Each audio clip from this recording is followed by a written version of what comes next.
के starting scene में हमें एक लड़का दिखाया जाता है जिसका नाम होता है लाइट। उस वक्त लाइट अपने स्कूल में होता है। तब अचानक ही वेदर चेंज हो जाता है, हवाएं चलने लगती हैं और आसमान से एक बुक जमीन पर आकर गिरती है। वो बुक लाइट को मिल जाती है। लाइट उसे चेक करता है और फिर अपने पास रख लेता है।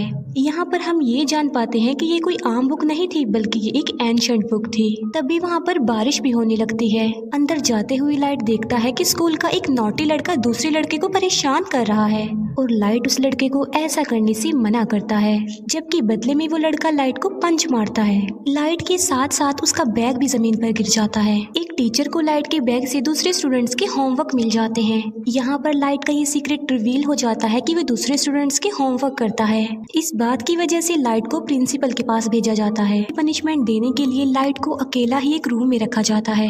जब वो अकेला बैठा होता है तो उसे वो एंशिएंट बुक याद आ जाती है। फिर वो उस बुक को रीड करने लगता है और ये कोई सिंपल बुक नहीं थी, बल्कि रूल से भरी हुई थी। यानी इस बुक को रखने के भी असूल थे।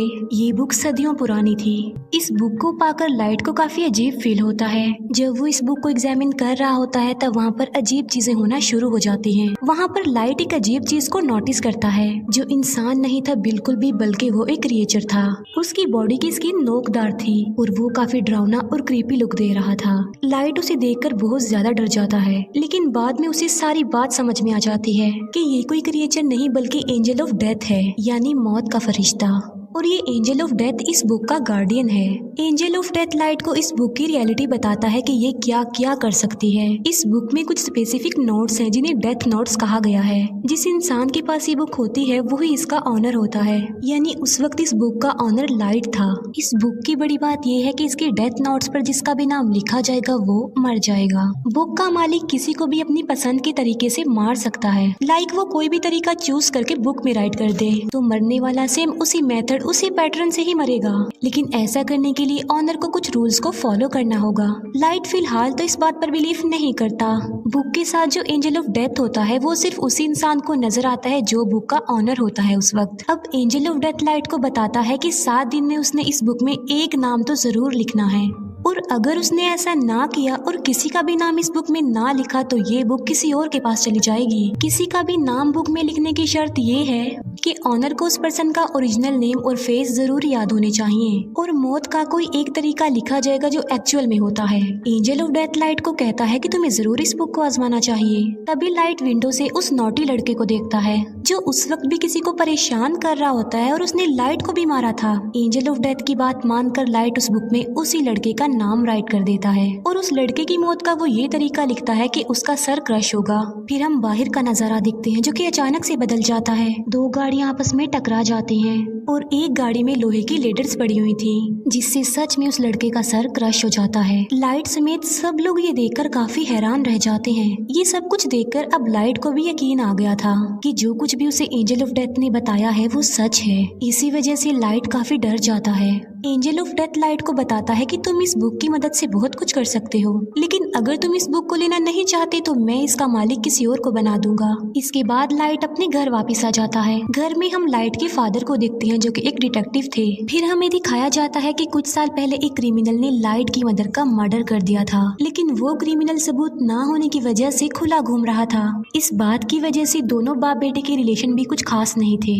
लाइट अपने फादर से नाराज होता है कि आप मेरी मदर की मौत का बदला नहीं ले रहे हैं। इस बात को लेकर लाइट हमेशा अपसेट ही रहता था। फिर लाइट को एक आइडिया आता है कि मैं उस क्रिमिनल का नाम भी उस डेथ नोट में लिख देता हूँ, और वो ऐसा ही करता है।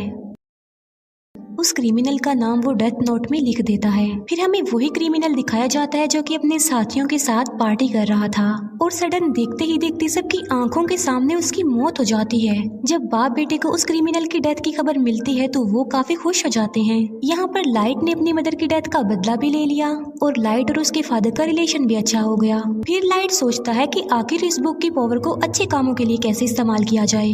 लाइट स्कूल में बैठा हुआ ये बात सोच रहा था। तभी लाइट के पास एक लड़की आ जाती है जिसका नाम होता है मिया। मिया लाइट की बेस्ट फ्रेंड होती है। इसी वजह से लाइट उसे अपना ये सीक्रेट बता देता है कि मुझे एक मिस्टीरियस बुक मिली है जिस पर अगर किसी का नाम लिख दें तो वो मर जाता है। लेकिन मिया इस बात का बिलीव नहीं करती। इस बात को प्रूव करने के लिए लाइट मिया को लाइव न्यूज दिखाता है जहाँ एक किलर दिखाया जाता है लाइट उस किलर के बारे में डेथ नोट में लिख देता है कि एक गाड़ी उसे हिट कर देगी जिसकी वजह से वो मर जाएगा। अब क्योंकि लाइट को उस क्रिमिनल का नाम और चेहरा मालूम थे तो बिल्कुल ऐसा ही होता है। ये देखकर मिया काफी शॉक्ड रह जाती है। वो प्लान बनाते हैं कि अब हम एक बड़ी ताकत के मालिक हैं और हम इस बुक की मदद से बुरे लोगों को इस दुनिया से मिटा देंगे। बुरे लोग यानी क्रिमिनल्स, किलर्स और इसी तरह के खतरनाक लोग। अब ऐसा करने के लिए उन्हें नाम और चेहरे इजीली इंटरनेट से मिल सकते थे, इसीलिए वो बुरे लोगों के नामों की एक लिस्ट बना लेते हैं और बुरे लोग आहिस्ता आहिस्ता मरने भी लगते हैं। यहाँ पर हम ये भी जान पाते हैं कि बुक का ऑनर मरने वाले पर अपना कंट्रोल भी कर सकता है। लाइट ने अपने लिए एक नाम चुना था और वो था कीरा, यानी जब भी कोई मरता था तो वहाँ पर लाइट कीरा लिख देता था ताकि बुरे लोगों में इस नाम की दहशत फैल जाए और वो गलत काम छोड़ दें कि अब सब क्रिमिनल्स और बुरे लोगों को मारने वाला कीरा आ गया है। और देखते ही देखते पूरी दुनिया में ये खबर वायरल हो जाती है कि कीरा नाम का कोई सीरियल किलर आ गया है जो सबको मारता जा रहा है। और कुछ लोग तो कीरा को सपोर्ट भी कर रहे थे कि ऐसे कम से कम दुनिया से बुरे लोग तो खत्म होंगे। अब क्योंकि था तो वो किलर ही, तो पुलिस उसे ढूंढना चाहती थी। अब क्योंकि कोई भी सबूत लाइट के खिलाफ नहीं था तो उस तक पहुंचना इम्पॉसिबल था। फिर एक इंटेलिजेंट डिटेक्टिव को इस केस के लिए हायर किया जाता है। इस डिटेक्टिव का नाम होता है एल, जो कि काफी स्मार्ट था, जो कि अपने फेस को हमेशा कवर रखता था और उसका ओरिजिनल नेम भी कोई भी नहीं जानता था। लाइट और मिया अपनी लाइफ में काफी खुश थे और 400 से ज्यादा लोगों को मार चुके थे। एल एक कॉन्फ्रेंस में अनाउंस करता है कि कीरा सबके सामने आ जाओ। एल क्योंकि काफी स्मार्ट था तो वो इस केस को स्टार्ट से ही देखता है। अब क्योंकि लाइट के फादर भी एक डिटेक्टिव थे तो एल उन्हें भी अपने साथ ही मिला लेता है ताकि वो जल्द से जल्द कीरा तक पहुंच जाएं। लाइट और मिया काफी वरिड हो जाते हैं क्योंकि उन्होंने कभी ये नहीं सोचा था कि उन्हें पकड़ने की साजिश भी की जाएगी, क्योंकि अभी तक तो वो मजे में थे। लेकिन एल की एंट्री ने उनकी टेंशन को बढ़ा दिया। लाइट अपने फादर से पूछता है कि अगर कीरा को पकड़ लिया तो उसके साथ क्या किया जाएगा। लाइट के फादर कहते हैं कि आधे लोग कहेंगे कि कीरा को फांसी की सजा होनी चाहिए, जबकि आधे लोग कहेंगे कि आखिर इसने ये सब कुछ कैसे किया, इस बात पर रिसर्च की जाए। ये सुनकर लाइट की टेंशन और ज्यादा बढ़ जाती है। फिर ये सारी बात वो मिया को भी बताता है और उसे कहता है कि अब हमें ये सब कुछ स्टॉप कर देना चाहिए, क्योंकि एल के शक के दायरे में बहुत सारे लोग थे जिनमें लाइट भी शामिल था, क्योंकि वो अपने फादर के डाटा को इजीली एक्सेस कर सकता था। इसीलिए एल एक एजेंट को लाइट के पीछे लगा देता है ताकि वो लाइट की एक्टिविटीज पर नजर रख सके। जब लाइट को इस बात का रियलाइज होता है तो वो खुद को नॉर्मल रखता है। बुक में लाइट का इंटरेस्ट कम होता देखकर मिया को बुरा लग जाता है, क्योंकि ये सब करके मिया काफी इंजॉय कर रही थी। लाइट और मिया के लिए उनके रास्ते का पत्थर एल बन गया था, लेकिन वो चाह कर भी एल को नहीं मार सकते थे, क्योंकि ना तो वो लोग उसका ओरिजिनल नेम जानते थे और ना ही उन्होंने कभी उसकी शक्ल देखी थी, जो कि बुक का रूल भी था। लाइट और मिया इस बात पर डिस्कस कर रहे होते हैं कि इस बुक में उन सारे एजेंट्स के नाम राइट करने चाहिए जो कीरा को ढूंढ रहे हैं, ताकि बाकी डिटेक्टिव्स कीरा से डर जाएं और मजबूरन उन्हें इस केस को बंद करना पड़े। ये सब कुछ मिया करना चाहती थी, लेकिन लाइट ऐसा कुछ भी नहीं करना चाहता था, क्योंकि वो इनोसेंट लोगों की जान लेना नहीं चाहता था। इसीलिए मिया को भी लाइट की ये बात माननी पड़ती है और उस पर एग्री करती है। दूसरी तरफ एल को ये भी पता चल जाता है कि कीरा ने सिर्फ उन लोगों को अपना विक्टिम बनाया है जिन लोगों को टीवी पर दिखाया गया है, और कीरा उन लोगों को नहीं मार सकता जिसका फेस और नाम वो नहीं जानता। अब उस पर शक ना आए इसीलिए लाइट डिसाइड करता है कि वो कुछ दिन लोगों को नहीं मारेगा। लेकिन सडन एक इंसिडेंट हो जाता है। वो सारे एजेंट्स बिल्डिंग से कूदकर सुसाइड कर लेते हैं, जो कि इस केस में शामिल थे और कीरा को ढूंढ रहे थे। लेकिन ये नाम तो लाइट ने नहीं लिखे थे, तो फिर ये नाम किसने लिखे थे? यहाँ से सिचुएशन खराब हो जाती है, क्योंकि अब तक सिर्फ कीरा बुरे लोगों को ही मारता आ रहा था। सब उसे हीरो समझ रहे थे, मगर अब तो उसने पुलिस को भी मार दिया। इसीलिए अब वो हीरो नहीं बल्कि खतरा बन गया जो किसी को भी मार सकता है। इस बात को लेकर लाइट काफी वरिड हो जाता है। वो एंजल ऑफ डेथ से पूछता है कि क्या ये सब कुछ तुमने किया? तब एंजल ऑफ डेथ कहता है कि ये नाम किसी और ने लिखे हैं, क्योंकि ये काम मैं नहीं कर सकता। लाइट के फादर अपनी कॉन्फ्रेंस में कीरा को चैलेंज करते हैं कि इनोसेंट लोगों को मारना बंद कर दो। अगर हिम्मत है तो मुझे मारकर दिखाओ और सबके सामने आ जाओ। ये न्यूज लाइट और मिया भी देख रहे थे। गुस्से में आकर मिया लाइट को कहती है कि तुम अपने फादर का नाम भी लिख दो उस बुक में। मिया को कहता है कि मैं अपने फादर को कैसे मार सकता हूँ, तुम्हारा क्या दिमाग खराब हो गया है? एल और भी समझदारी से इस केस को हैंडल कर रहा था। वो देखता है कि अब लाइट के फादर को कीरा मारेगा या फिर नहीं, मगर ऐसा नहीं होता। अब क्योंकि लाइट के फादर नहीं मरते जिससे एल का जो शक लाइट पर था अब वो यकीन में बदल जाता है, क्योंकि आखिर वो भी तो एक डिटेक्टिव ही हैं जो इस केस को हैंडल कर रहे हैं, मगर कीरा ने उन्हें नहीं मारा। यानी कीरा कोई और नहीं बल्कि लाइट ही है। इसीलिए रात को एल लाइट से मिलता है और उसे उगलवाने की कोशिश करता है कि तुम ही कीरा हो। एल लाइट से काफी क्वेश्चंस भी करता है और उसे अपना फेस भी दिखा देता है और कहता है कि ये सब कुछ करना अब बंद कर दो। लाइट उसकी बातों को इग्नोर करके वहाँ से चला जाता है। अब खतरा उसके सर पर ही था। वो चाहते हुए भी एल को नहीं मार सकता था। मिया एल को कहती है कि मैं तुमसे प्यार करती हूँ और इस मुसीबत से निकलने के लिए हमें कुछ करना चाहिए। एल को अपने रास्ते से हटाने के लिए लाइट काफी सोचता है। वो कहता है कि एल का चेहरा तो मैं देख ही चुका हूँ, मगर एल का ओरिजिनल नेम उसका फ्रेंड जरूर जानता होगा। लाइट एल के फ्रेंड का नाम उस बुक में राइट कर देता है और उसे अपने कंट्रोल में कर लेता है। अब यहाँ पर बुक का एक और रूल सामने आता है कि अगर ऑनर ने किसी के नाम वाला पेज जला दिया तो वो पर्सन बच जाएगा और उसे कुछ भी नहीं होगा। लेकिन एंजल ऑफ डेथ लाइट को बताता है कि ये सिर्फ एक ही दफा होगा। अब एल का फ्रेंड लाइट के कंट्रोल में आ चुका था, मगर वो भी एल का ओरिजिनल नेम नहीं जानता था। लाइट उसे कहता है कि किसी भी तरह एल का असली नाम पता लगवाओ। तब एल का फ्रेंड बताता है कि एल एक अकेडमी में जाता था, मे भी उसके डॉक्यूमेंट्स में उसका ओरिजिनल नेम हो, इसीलिए लाइट उसे फौरन अकेडमी में जाने को कहता है। एल का फ्रेंड ऐसे ही करता है और वो अकेडमी में चला जाता है। लाइट का प्लान था कि जब उसे एल का ओरिजिनल नेम पता चल जाएगा तो वो उस पेज को जला देगा जिस पर एल के फ्रेंड का नाम लिखा है, जिससे उसकी जान बच जाएगी और सब कुछ नॉर्मल हो जाएगा। लेकिन एल को डाउट हो जाता है कि उसका फ्रेंड मिसिंग है। उसे सारी बात भी समझ आ जाती है कि लाइट ने उसे भी अपने कंट्रोल में ले लिया होगा मेरा असली नाम जानने के लिए। इस बात से एल काफी वरिड हो जाता है, इसीलिए एल बगैर इन्फॉर्म किए लाइट के घर पर आ जाता है।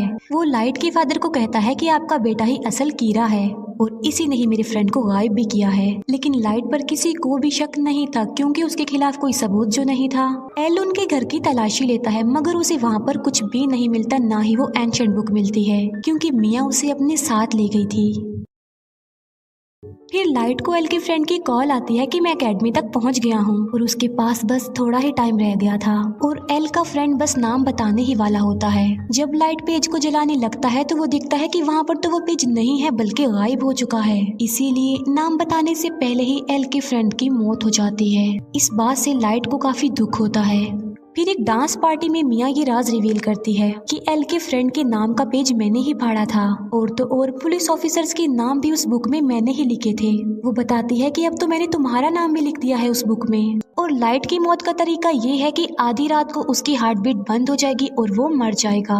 वो कहती है कि अगर तुम मुझे ये बुक दे दोगे तो मैं तुम्हारा नाम जला दूंगी। यानी मिया ने बुक हासिल करने के लिए लाइट को अपने प्यार के ट्रैप में फंसाया। जब एल को अपने फ्रेंड की डेथ का पता चलता है तो वो लाइट के पीछे पड़ जाता है। एल फिर लाइट को पकड़ ही लेता है, मगर एल वहाँ खड़े एक शेफ को कहता है कि ये कीरा है, मेरी हेल्प करो इसे पकड़ने में। लेकिन वो शेफ एल को ही बेहोश कर देता है क्योंकि वो कीरा का सपोर्टर जो था। भागते भागते लाइट मिया को भी अपने साथ ले जाता है और वो दोनों एक झूले में आ जाते हैं। दोनों ऊपर ही फंस जाते हैं और इतनी ही देर में वहाँ पर पुलिस भी आ जाती है। लाइट मिया को कहता है कि अगर तुम मुझसे प्यार करती हो तो इस बुक को तुम टच भी नहीं करोगी, हम एक होकर सब कुछ नॉर्मल कर देंगे। लेकिन मिया लालची थी तो वो उसकी बात नहीं मानती। वो उस बुक को लाइट से स्नैच कर लेती है।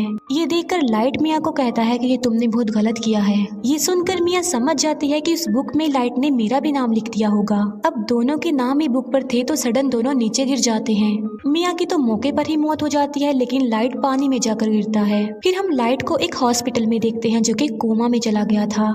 इसी दौरान और क्रिमिनल्स की भी मौत हो जाती है। वो लोग देखते हैं कि एल का शक तो लाइट पर था लेकिन वो तो कोमा में चला गया है, लेकिन लोग तो स्टिल मर रहे हैं। फिर हम देखते हैं कि जब मिया और लाइट झूले से गिर रहे थे तब एक पेज उस बुक में से निकलकर गिरता है और जल जाता है और उस पेज पर लाइट का नाम लिखा हुआ था।